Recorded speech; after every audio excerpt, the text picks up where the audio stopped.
So one of the important results that underlies everything that we've done so far is that the speed of light is the same for all observers. So if we cut space and time up such that we measure spatial intervals d at delta x and time intervals delta t, then we know that under the assumption that the speed of light is 1, that delta x equals delta t represents light, right? The slope of 1 is a line at 45 degrees on the space-time axis, and that represents the speed of light.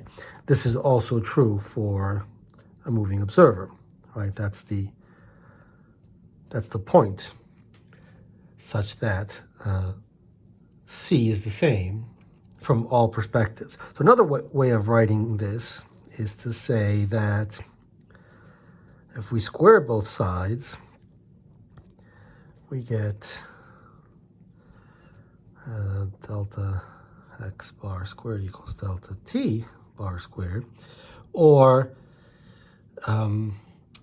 delta t squared minus delta x squared equals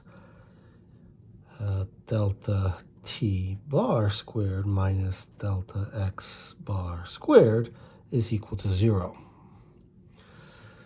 Okay, so it's a kind of sum of squared terms with one having a minus sign that is equal to 0 from all perspectives, for all observers, for all reference frames. Now let's derive a similar result. So in other words, this quantity is an invariant on the space-time diagram. It's true for all observers. Now let's derive another invariant, something like this, but whose value is not 0. And that quantity will be a certain time. So here is x and here is t. And that time will be the time that passes on a clock that's just sitting at some location. So let's choose some location. Let's say that the clock starts ticking at this time t, at this location, and it just sits at that location. It just sits on our table, and it ticks off some unit of time, like that, and we'll call that tau. So an amount of time tau passes on that clock as measured by someone who's not moving with respect to that clock. Okay, so now let's consider a moving observer. So a moving observer moves at some speed v, let's say to the right, such that a distance delta x here is generated in that time between that moving observer and that clock. And let's make a line like this. Clearly that's a right triangle. So what we see is that there's a moving observer, and this line represents the path of that observer on the space-time diagram.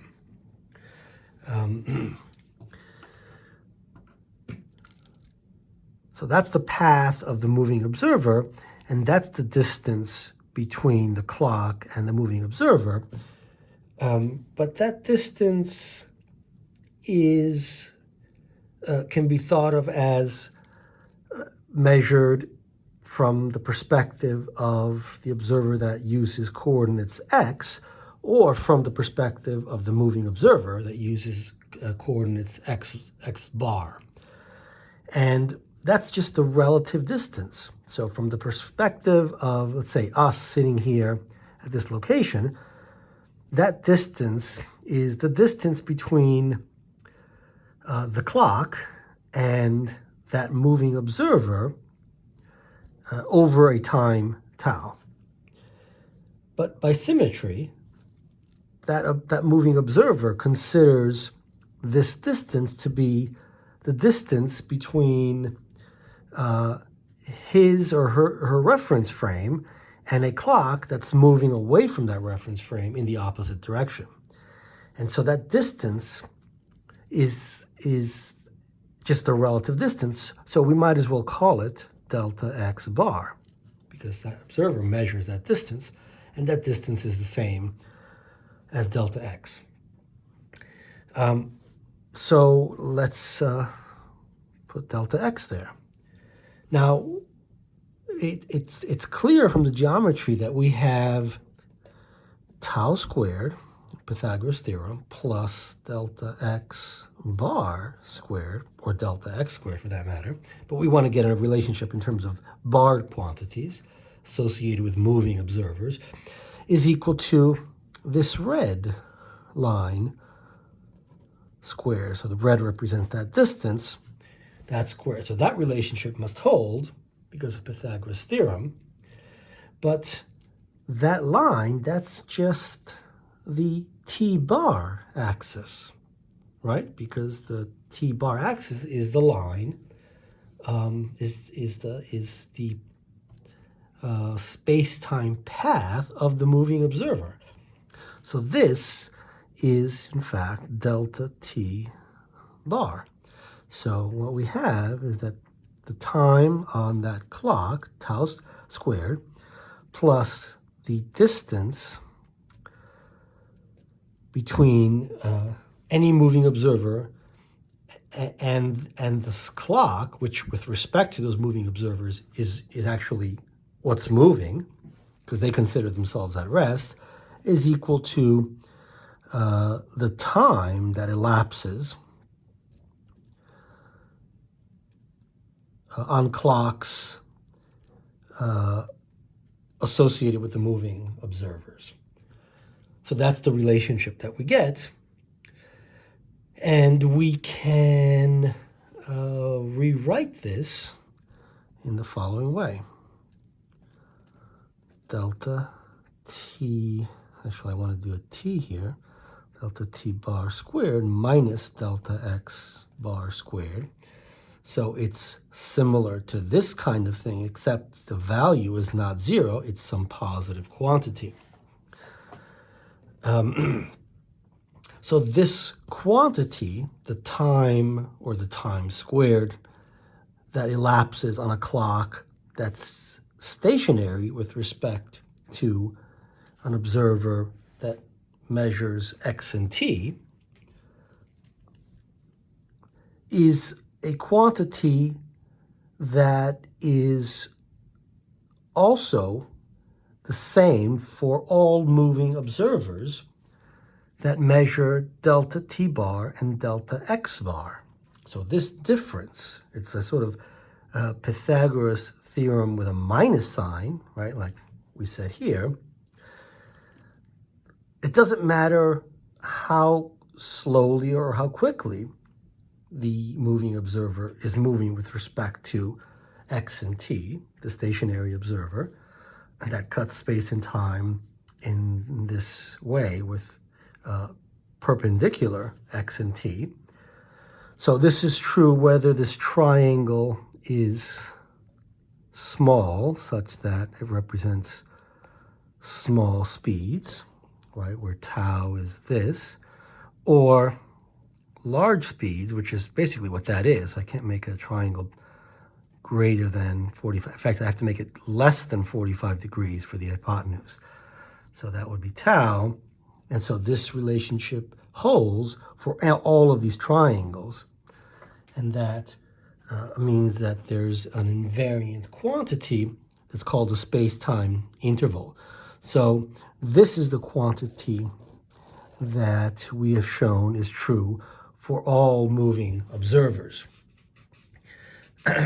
So now let's consider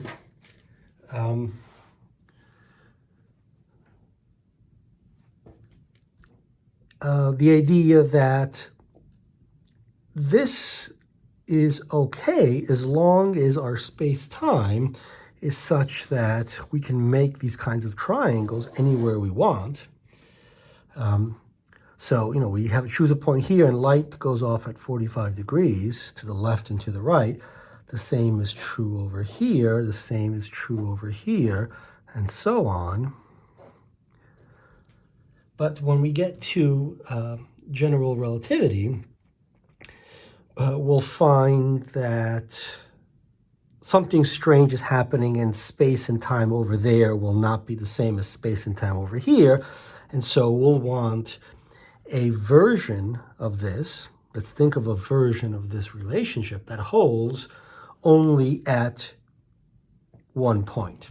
And that version is simply a version that involves tiny little times, right? Tiny little distances.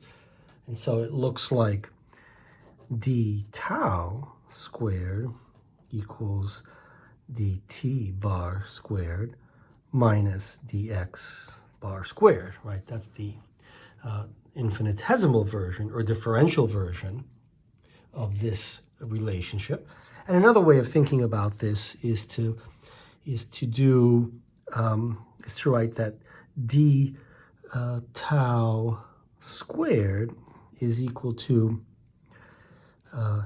dt and dx bar times a matrix, right, to break up dt and dx in terms of components of a vector, and have a matrix that looks like that, and do dt bar and dx bar, right? Because when we multiply these things out, we'll just get this, right? It's this times this plus this times this, and then this times this, these two, and then, this times this times that. Well, let's do it. So we get dt bar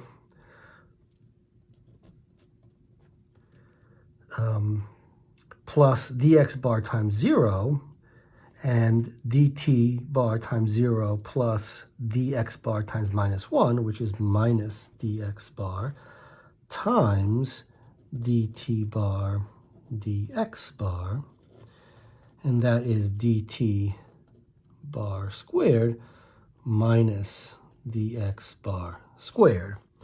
And so this differential version of the space-time interval can be described in terms of this matrix, which we can call the metric. It gives us some notion of distance in space and in space-time, right, on the space-time diagram. And so in other words, locally, we can say that it's always possible to write the metric in this way. You don't have to write distances in this way. It depends on the coordinates. But if it's possible to write it in this way, it means that in your region where you're writing this relationship, space and time behaves according to the rules of special relativity.